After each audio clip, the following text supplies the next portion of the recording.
السلام علیکم ناظرین، حضور صلی اللہ علیہ وآلہ وسلم کے دوسرے صاحبزادے کا جب انتقال ہوا تو عرب کے کفار بہت خوش ہوئے۔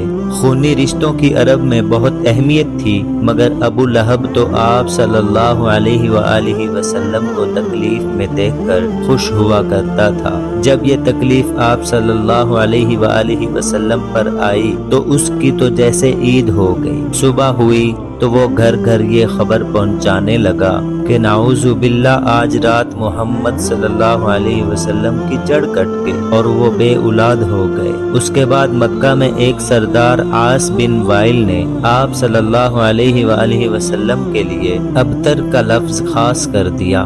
جب بھی کوئی آپ صلی اللہ علیہ وآلہ وسلم کا ذکر کرتا تو وہ فوراً منہ بنا کر کہتا کہ ان کی کیا بات کرتے ہو، وہ تو ابتر جڑ کٹے آدمی ہیں، نعوذ باللہ۔ اس نے اس ابتر والی بات کو خوب پھیلایا۔ یہ بات دو دھاری تلوار کی طرح تھی۔ اس سے ان کا مقصد یہ تھا کہ آپ صلی اللہ علیہ وآلہ وسلم کو اپنے صاحبزادوں کے انتقال کا غم ستاتا رہے، اور دوسرا یہ کہ لوگوں کے ذہنوں میں یہ بات بٹھا دی جائے کہ آپ صلی اللہ علیہ وآلہ وسلم اپنی قوم سے کٹ کر اس درخت کی مانند ہو گئے ہیں جس کی جڑیں کٹ گئی ہوں اور وہ گرنے ہی والا ہو۔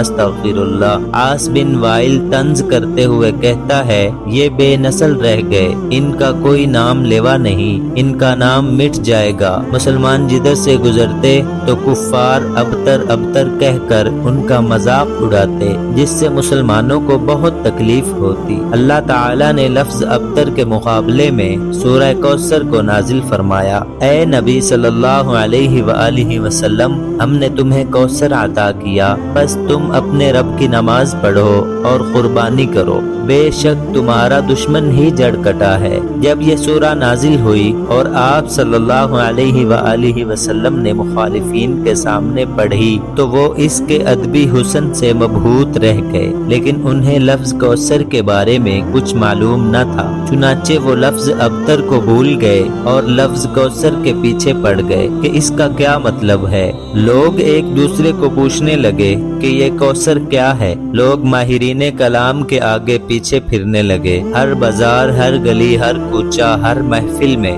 بس ایک ہی لفظ کی تکرار رہ گئی۔ لفظ ابتر کے مقابلے میں لفظ کوثر کا صوتی حسن بہت زیادہ ہے، حتیٰ کہ لوگوں نے آپ صلی اللہ علیہ وآلہ وسلم سے اور آپ صلی اللہ علیہ وآلہ وسلم کے ساتھیوں سے رجوع کیا اور لفظ کوثر کا مطلب پوچھا۔ اس طرح لفظ کوثر نے مخالفین کے پروپی گنڈے کے پرخچے اڑا کر رکھ دیے۔ وہ مخالفین جو ابتر ابتر کہتے پھرتے تھے، ان پر ایک زبردست ضرب لگائی کہ تم مخالف ہی جڑ کٹے ہو۔ اللہ نے اپنے نبی حضرت محمد صلی اللہ علیہ وآلہ وسلم کو تو خیر، اللہ کا دین اور حوض کوثر عطا کیا، اولاد کس کی باقی رہے گی، یہ تو سب کی مٹ جانی ہے۔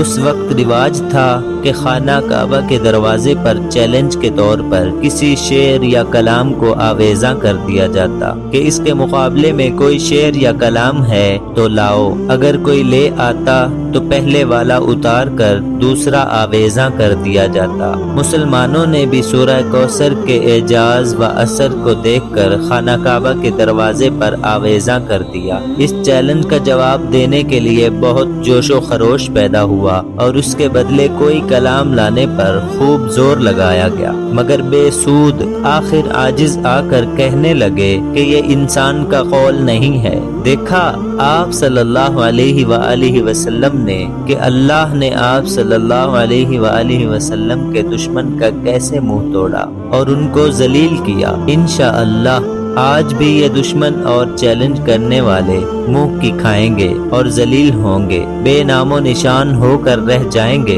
اور ان کی آنے والی نسلیں ان کا انجام دیکھ کر کانوں کو ہاتھ لگائیں گی۔ قرآن پاک میں ہے، اور ہم نے تیرے لیے تیرا ذکر بلند کر دیا۔ تو آپ صلی اللہ علیہ وآلہ وسلم کا ذکر تا قیامت اور اس کے بعد بھی بلند ہی رہے گا انشاءاللہ۔ ناظرین، اگر یہ ہماری ویڈیو آپ کو اچھی لگی تو ہمارے چینل کو لائک کریں، سبسکرائب کریں۔ جزاک اللہ۔